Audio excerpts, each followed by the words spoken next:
Well, welcome to the Badge and Beyond. Today we're doing a little bit of something slightly different. We're going to be talking about the Lindt Cafe siege, particularly because Danny had a lot to do with that matter.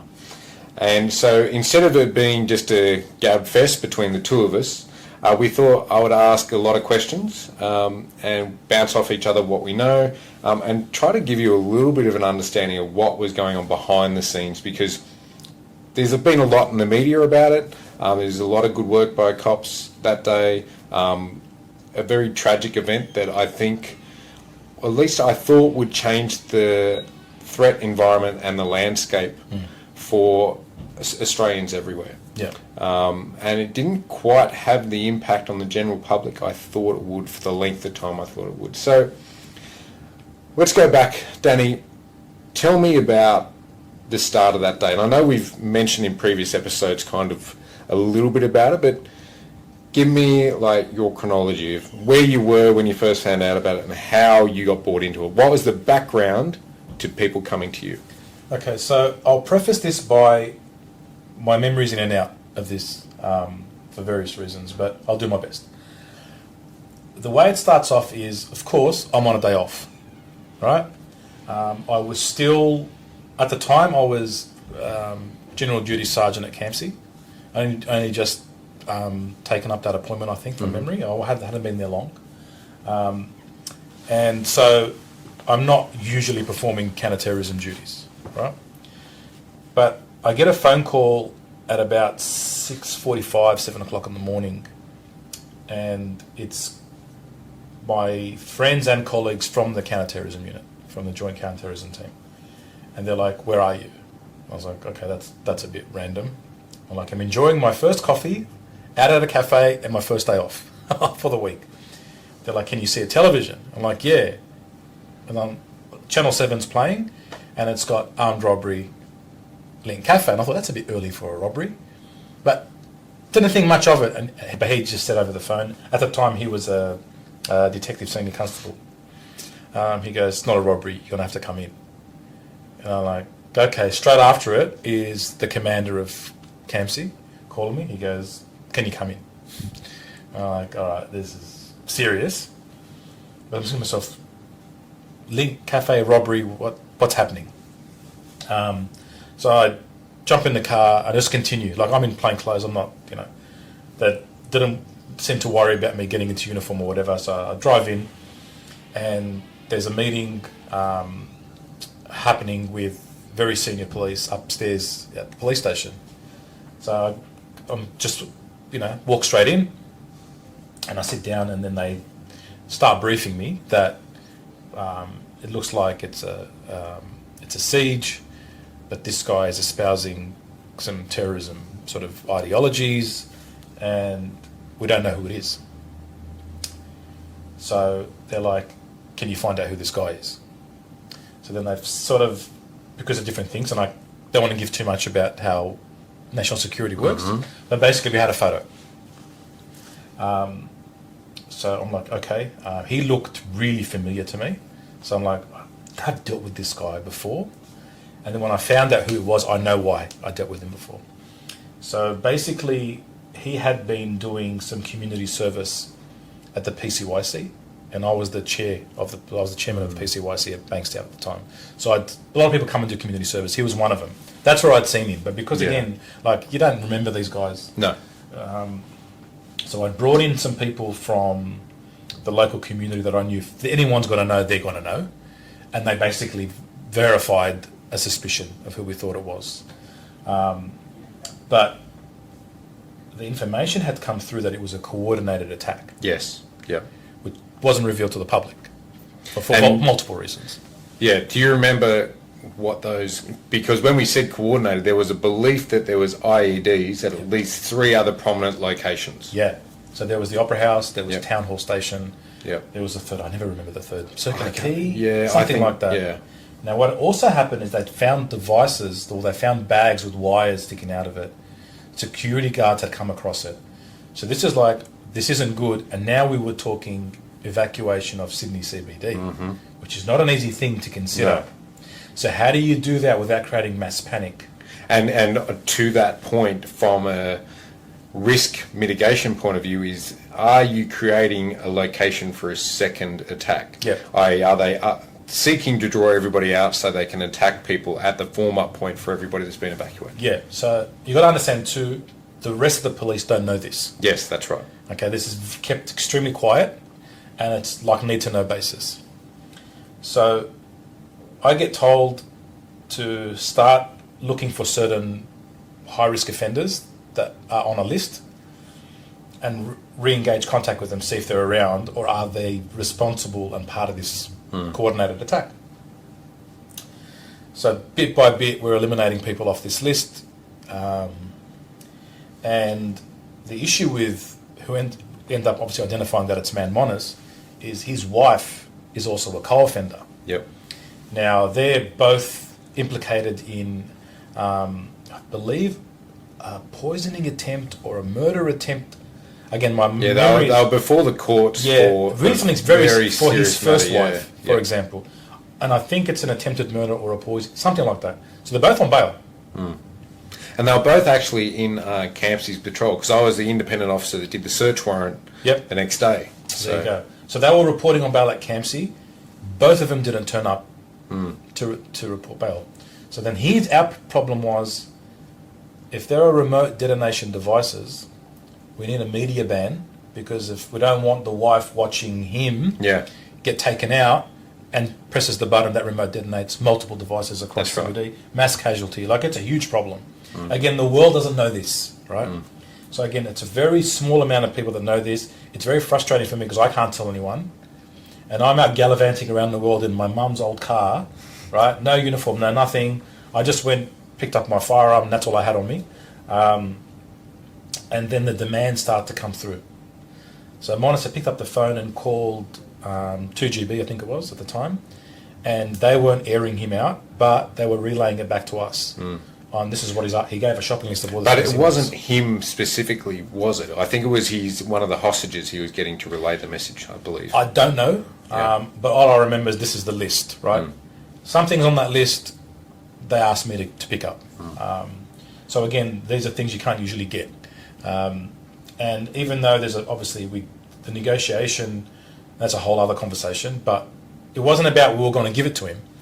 It was about let's at least grab everything and see if we can sort of release hostages and do whatever needs to be done. That's right. More kind of like a bargaining. Yeah. You give, we give. We're working towards an outcome, and you don't know what you're going to need. You don't. So they want to have everything in play just in case. That's the point.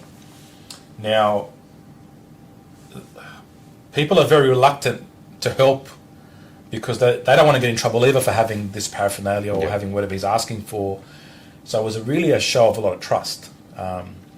But so it was very humbling and to know that people would have the trust in me to give me these things without thinking I'm going to turn on them and arrest them and charge them for things. But I was going all around Sydney in weird locations picking up bags left for me of different things. Then I would actually give that to a high patrol officer who would fly down on a green corridor straight to the CBD. He'd have it there within minutes, right? So everything was given to the negotiator. Yep. So as we're doing this, we're building up the story of what the hell's going on with this guy. And the international chatter that was coming through on intelligence services, everybody wanted to help, and they were just asking, can we just go in and take him out? Because there are people that are, staying in Sydney that are from other countries where this happens a lot, and they know how to deal with it, right? So they're thinking, if you guys don't know this stuff, we're happy to do it. We'll just go and take him out, right? So, but no one knew the full story, and also understanding that Lindt Cafe, what was it before, the structure of the building. Yeah. So people have talked a lot about it being a bank, but I'd been in front of one of the forward commanders. Yeah. They said that was what their understanding was. Turns out it wasn't. No, it wasn't. But it was more about the structure of the glass and how it's still an older style building, so it's a bit reinforced. And you got to understand too, the other side of it is the tactical teams that are there. They have their views and what they know they can achieve, and they're confident in their abilities. And we have some of the greatest in the world. But it's, how it is. It goes back to the person that makes the call. And granted, it's a big call to make. It's a huge call. Now, you got to understand too, we still don't know if this is a coordinated attack or not with a remote detonator. That's right. So the entire time things are happening where we are so worried, not just about what's happening at Lindt, what could happen at the other locations, and explosions happen. Like you can imagine. And you're thinking, sorry to interrupt, Yeah. but no doubt you're thinking at this time, it could actually be more locations other than those three. Yes. We're waiting, you only know about another three that you haven't eliminated, there could be more. Yes, and we don't know if this is just a distraction for something a hell of a lot more sinister. There's so many things happening, and Australia is not used to this, right? So, this is everything we're running through. Now, I had just finished, it wasn't long since I'd finished my terrorism training. So it was like pretty fresh in my mind that I'm going through, what this involves, and now you're briefing the Prime Minister, like it's the military's on standby, there's so much happening, this is not your normal police event. And so I'm like just falling back to the training and how do we need to provide this evidence, and most of my evidence is protected anyway, so you won't see me at the inquest giving info because I've got to protect the community members that assisted and all that kind of stuff. But it was extremely intense, and it was just constant. I was on the phone the entire time. I remember just constantly looking for ways to charge the phone. It was just burning through it, and visiting people under very high risk sort of situations, and then relaying those conversations face to face with the commanders. And again, I could only brief certain people about what was going on. And I remember I'd just be going in and going out, just constantly relaying the intelligence that we were sourcing. But finally, when the first sort of trickle of, if you remember, the hostages found a way to get out, he was falling asleep. Yep. And so they got out a back door. So then it was like, okay, the strategy will be, let's get him to sleep. And the next time he's out, that's when they'll engage, right? And what was hard is trying to stop the hostages from trying to get out by themselves. Because once they saw the first group escape, the others were going to try and do it, right? And that was a real concern, ended up being right, that if the hostages now try again to leave and he wakes up, we don't know what he's going to do. And what we knew was that in his bag there was all these wires sticking out. So he was strapped, as far as we knew, to an explosive device as well. Yep. Right? So taking him out doesn't necessarily mean it eliminates the threat. And if it's got a certain trip, if he falls, right, it explodes and everyone dies. Right? That's right. So it was pretty full on. Right? And this is where you have seen. It's only stuff you've learned in training or seen in documentaries and other things. Now it's real life scenario. And it was confusing because this guy, what he was purporting to be, should be the opposite of what he is, right? It was just, nothing made sense in terms of the community. And then you saw the mental health side was there because, again, nothing really made sense. It was the equivalent of, how could I say it, a Holocaust victim purporting to be part of the Nazi regime. That's how diametrically opposed the group he was purporting to be and where he came from were. Yeah. It was just very strange. And that's why we were kind of baffled going, it doesn't add up that it's just come from this, because he was sort of making it like it's come from ISIS, and ISIS would have nothing to do with this guy. Yeah. Right? He's on the other side. So it was very, very, very strange. So we're like, okay, now it puts spanners in the works, because initially you're thinking, is this an agent planted by another country? You had to get into the country, and all that came in later. Like, I think it was actually Durham that signed off on him back in the day, or whoever it was, I can't remember. So there was weird things happening at the time, because he was a political refugee, for example, into the country, then commits serious criminal offences, and look where he ends up being. Yeah. Right. So anyway, for us, it's a very, very long day. Remember, it just started at 7 a.m. I remember going home and the boss saying, "Go get some sleep, so we can kick this off again early in the morning tomorrow." I think my head hits the pillow for an hour or two when I get the call saying they've engaged, and he's been killed, and unfortunately there's been other casualties as a result of what's happened. And so straight back, get dressed, back into work for a couple of hours, and now my job for the next 2 weeks is retracing his steps. Yeah. Who did he speak to? What did we find out? What was the information? Who was with him? Because how do you get a firearm? How did they source this? And they've been sourcing weird things. And he wasn't, from my understanding, tell me if I'm wrong, that he wasn't someone that was really close to organised crime or a well-known crook. There was clearly some mental health baggage attached to him, but he wasn't like a complex and knowledgeable offender. No. So he wasn't sophisticated in what he did. So I think that threw a spanner in the works. Yeah, and ended up everything was fake. The wiring in his bag there was no explosive device anywhere. Why he's planned this, it'd be like committing an armed robbery with a water pistol, knowing that you could get shot by the cops and hoping you kind of will. Yeah. Does that make sense? Yeah. So he, for the next 2 weeks where I was just sort of following his last days, it didn't really help us. It gave us more confusion until one day I just got told, okay, that's enough. And I was like, all right. But it was a very, very weird sort of situation in terms of what he did and who he was. Because you're right, he wasn't networked. So again, sourcing the gun, what made him lead to change ideologies, what the hell was going on, it just didn't make sense. There was a lot of question marks. But that's why you're sitting there listening to people's opinions on how this and the cops, mate. If you knew what was happening at the time, you'd understand. You're making a call on: do I risk killing everybody? Right. Yep. And thousands of people in the Sydney CBD if we storm in. That's right, and I think people didn't understand that potentially. Say you had a dead man switch on that bay. Yep.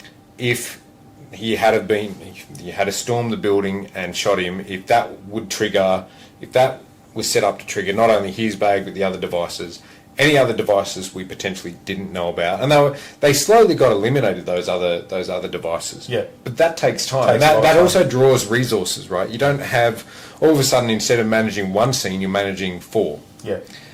So I think there's a suck on resources out of that. There is. And I think one of the things is a lot of people talk about the tactical teams. My understanding is there was the tactical operations unit for the New South Wales Police, highly trained individuals. They do a lot of training on and off with our military. They're very, very good. I know they spend a lot of time with commandos at Holsworthy. Very good operatives. They get millions of dollars worth of training.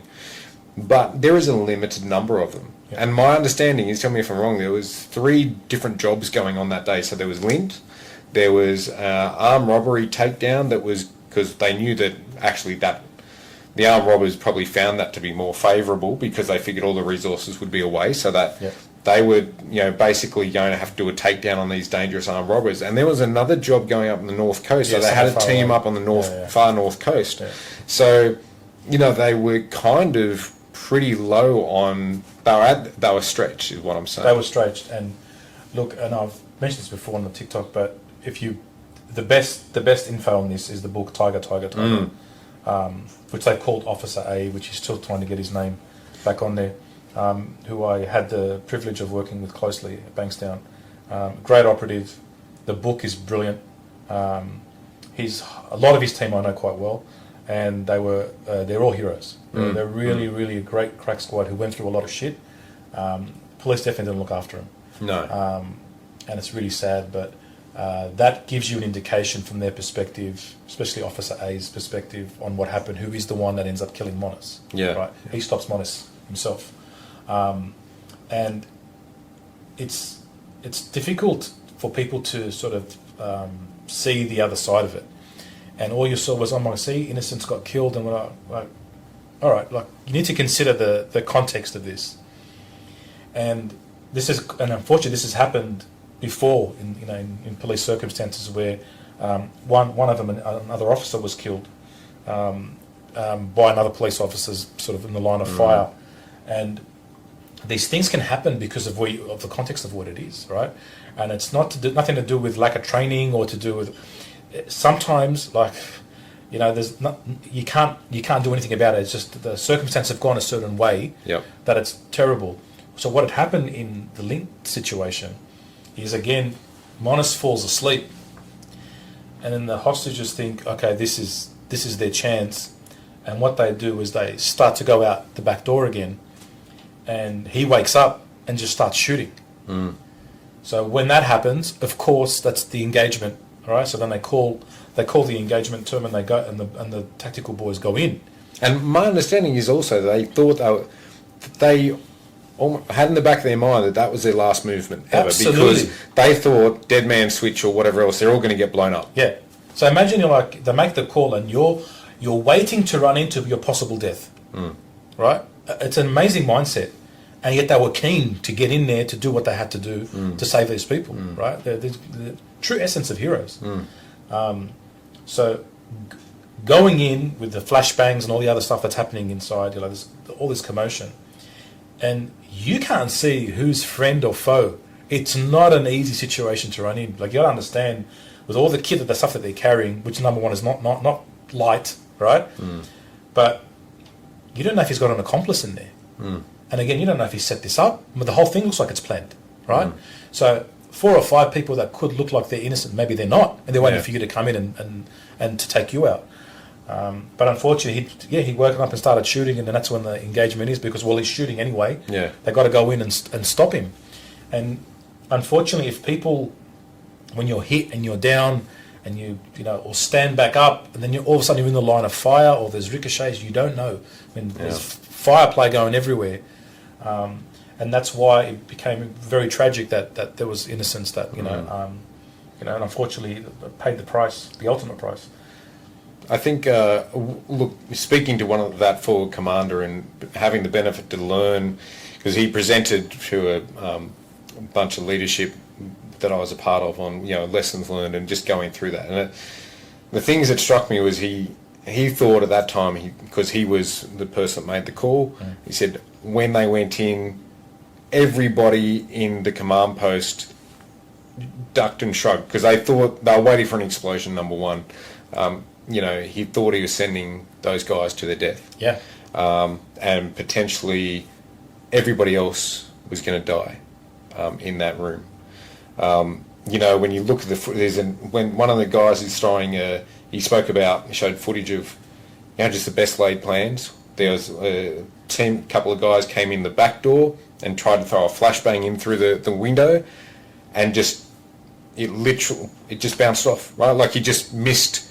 And he said, I spoke to that operative, and that guy said, look, I've done this thousands of times in training. It's never happened to me before. But just right at the worst possible time, gimp arm or something else, just fatigue, because been online for hours. And you throw that in and it misses, and it doesn't happen in the way you want it to, Tell me if I'm wrong, but what I've heard from also that is that effectively this is one of the few times, if not the first time, they've ever had a barricaded hostage taker that has refused to negotiate or speak to the negotiators.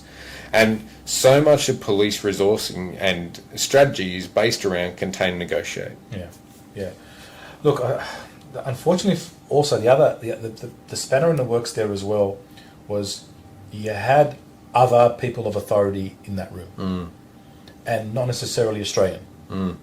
So you've got others that are also talking and giving their input and their insights into things. And when there's too many chiefs, that slows down a process. And in leadership, if you're making someone second guess themselves, it's a delay, right? And the problem is this: if you're a commander and you're given the unfortunate task of making the call here, you've never done this before, and no one in your organisation has ever done this before. So you may actually listen to those that have had this happen before. And is it a dumb move? Not necessarily, right? So, but then you've got to put in context, like, okay, but in that country, all this happens, and it's a bit different, and this is what they're geared up with, and this is what they're used to, and all this kind of stuff. And Australia's very different in this space when it comes to the terrorism space. We've been extremely lucky, right? So you're also relying on people, again, who've just done this through training. There's the difference between experience, right, on the coalface and then what you're trained for.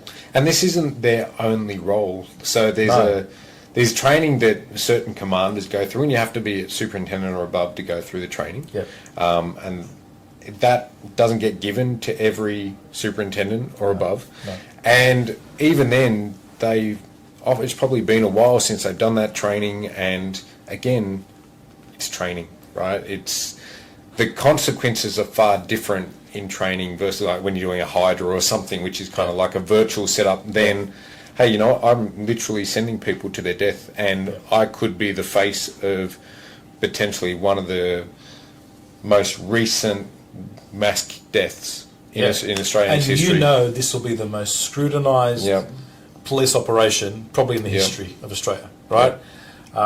So everyone who's at the time, like again, I would think if you're in that sort of senior leadership, you're like, mate, every decision I'm making here is going to be scrutinised for the next friggin' 10 years, right? I would not envy anyone in that position. And like the course, what's funny about the course, that's, you know, again, without giving too much, but the course in the terrorism space does actually give you a scenario where you send in troops to die, basically. And it puts you in that role. And it is a Hydra, right? So it's a simulated sort of facility, but you feel it, and it's a call you never want to make. You're basically picking who do you order to go in where the chances are they're going to their death. Yeah. You know, it's unbelievable and intense. The best course I've done in my life. But it was extremely intense. And then you, again, don't envy them. People need to, like, everyone's an armchair critic of, they could have done this, should have done that, should the sniper had him, and once again, and even though, like, I feel sorry for the sniper as well. He didn't come out of this well either. You know, obviously he wanted to make to end this, but again, there was other considerations in play. Yeah. And that's the problem that we had with Lindt Cafe, and the problem with this, anything that happens in this era is just recorded in real time. Again, bearing in mind, we wanted the complete media blackout. Yeah. But it happened to happen in front of freaking Channel 7. So that was gone.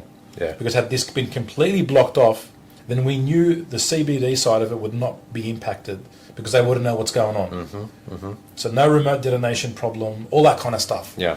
And that would have made probably things a hell of a lot quicker and very different. But that was the context of what we had. I think people were speaking about bringing military in, and obviously there's laws and legislation in place. One of the things I took away from that was the changing, or the attempts now to change, or since then to change legislation, because they said to actually get a team such as the commando, say like Tag East, to come in, the approval and the documentation process would have taken 72 hours to do. So again, there is a specific process that happens with bringing in the military, and it is basically the call to an extent of the Prime Minister. Now you've got an SIO, or the senior officer that runs these scenarios, and the SIO at the time would have been probably the person that presented to you. Their recommendation is extremely important, and it's not just the lag; it's about,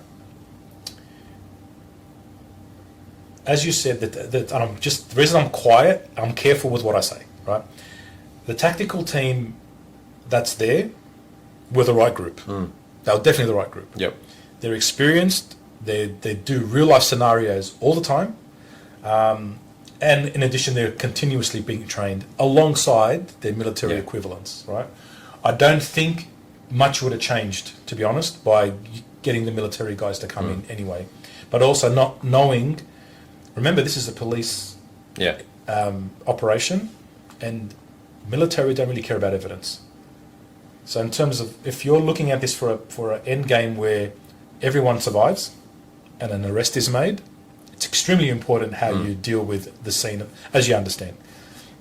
So there's a lot more to it, but also it's important for Australia that we know exactly how to stop this from ever happening again. Yes. We know what led to it, who are the people involved, blah, blah, blah. If you have something where it's a complete go in, steamroll, take care of business, no one really cares about that side of it. I think the tactical advantage comes in when you have a team like Tag East that do train they've combat they were experienced in combat back then. I can't say much for it now, but they're a highly trained team, but they had the opportunity to run mock-ups and run the scenarios, you know. Yeah. So they could send in a team that had done this, you know, run this strategy and that strategy, and if this happens and if that happens, and they'd done that for hours. Yeah. So they could do that, and then you would have pull that team out and put them in and let them go at it. Yeah. But like you said, it's still, I'm not taking away from the TRU, because I think those guys were fabulous and did an amazing job, and you know, it's not something that just anybody can rock up and do. It's stupidly strenuous. Yeah. Strenuously challenging for both mental and physical, and those guys went in and did the very best they could. And although there were tragic outcomes, I think if they hadn't have done that, more people would have died. Oh, absolutely. And also understand too, it wasn't initiated by, you know, by the police. Yeah. You know, hostages found that survival kicks in. You see an opportunity, the guy's falling asleep, you think you're going to die, he's got explosives. He sleeps, you think there's a door, you're going to go, right? Exactly. It makes sense. It's not like, oh, what You can't blame the hostages for what they did. Yeah. And you totally understand it, Yeah. but also you've got no way of communicating to the hostages what you're trying to do. That's right. And look, I guess my question for you then is, Danny, what do you think the learnings have been from then, and have they been taken on board to the level they should be? Now we look at a time where we've had more recent terror arrests that are going through the court process at the moment, just through recent search warrants and arrests. Do you think there's things that we've learnt well, lessons learnt well, and we've employed them, or do you think we've forgotten something, or what's your take on that? It's a really good thing I'm no longer in there, because the police probably wouldn't like my response. But what was important that was kind of overlooked, it was the police relationships with the community that identified him, number one, and that number two, overwhelming offers of assistance and support, and in every way possible, right? As I said, there were people that were willing to just go in and get him out, right? Oh, he wants to claim he's part of this group, fine, we'll take him out. We'll take him out ourselves, right? The community was extremely cooperative and gave, because no one wanted this, right? And in the end, also, this was a rogue psycho who had issues that wanted to make a name for himself and go out in a blaze of glory, right? The ideology comes into it was all about his self-glorification. It was about leaving a legacy, right? Yeah. It was nothing to do about his sort of ideological or religious sort of outcomes, because who the hell was he, right? He claimed he was being instructed, but he wasn't instructed by anyone, right? Yeah. So at the follow-up from that, it's about cementing and continuing proper relationships, because your best intelligence is the community. At the end of the day, that is what gives you the information you need to know. And it's about showing consistency and parity in how you respond to these things. What we saw recently with this kid, and he is a kid, right? A child who decides to take matters into his own hands and claim an ideological belief, and then for that reason, to protect and defend his religion, he tries to stab this guy with a knife that doesn't do the right thing. You know, while it's being broadcast, and tries to take out this outspoken priest. And then what happens after that, to me, completely burns the bridges that should have been cemented from Lindt Cafe and follow on. Because here you've got a child who's extremely easily influenced, right? Let's leave it at that. The guys in the shadows are the bad guys, right? The guys in the shadows are the bad guys. The only way for you to get to the guys in the shadows is to have the right intel, and to have proper relationships with different communities, and to have the trust. And anywhere else, if we have a situation where a 16 or a 17-year-old has done something, you start going, well, where was his parents? Well, where's this person? What happened? Well, what happens if the parents have been asking for assistance? My kid's a bit funny. I got help. I need assistance with mental health. I need this, and it's reported for different things, and blah blah blah. as a community, what is the response and who takes the responsibility and acknowledgement of that? And what's happening now is the timing. You have the incident in Bondi, very methodical, very planned.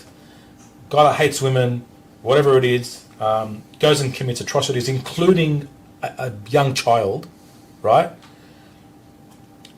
And the stance and response to this 16, 17-year-old seems to come out so much stronger, and it's seen in such a, it gets so much more airplay that it's sort of, all of a sudden there's a turn, right? We are again alienating communities, and it's really sort of showing that the police are falling to political beasts at the end of the day. Do you think that's the case though, when the reporting is saying that this juvenile is influenced by, as you say, by these dark, there's people in the shadows who are seemingly following the beliefs of ISIS or whatnot, whereas the other person, and granted, I would say probably both individual attackers had mental health issues, but the other person isn't following an ideology that's espoused for changing world views and having their own state and things like that, such as IS does. So do you think that still allows for the difference in the response?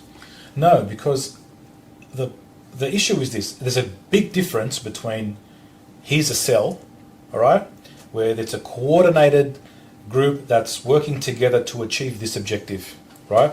We're going to instill terror and fear amongst the community to achieve this outcome, which is in essence what terrorism is, right? But is that not what those boys were doing? But see, these boys.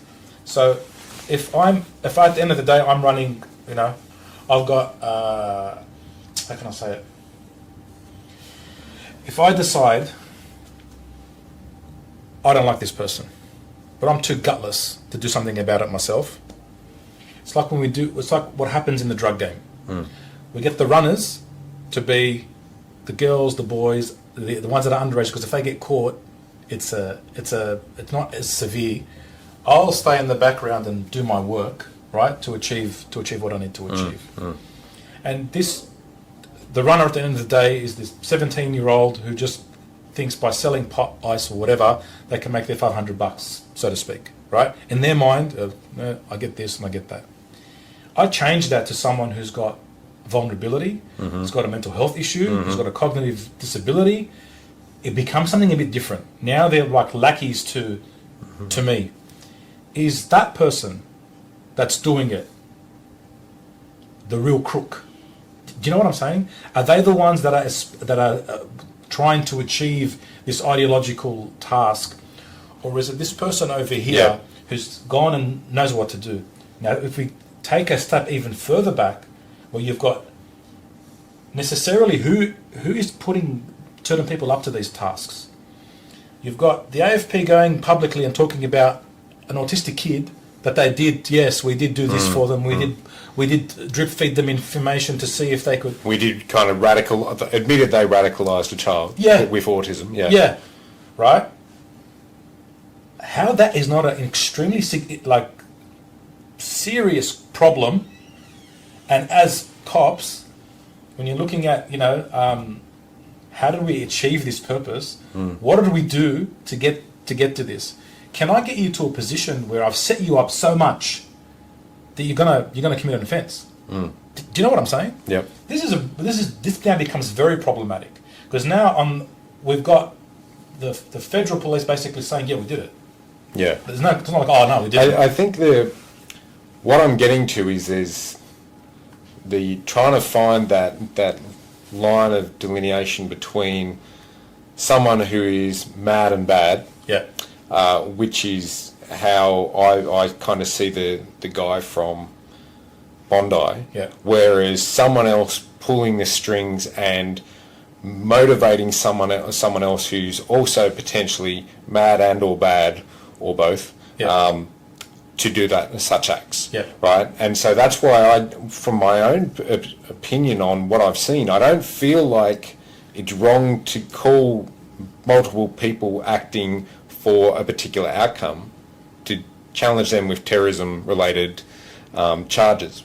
However, and I don't see that the first person is considered a terrorist because he's not trying to change an ideology. He's just trying to kill as many people as he can. But I see the delineate, like how they intersect.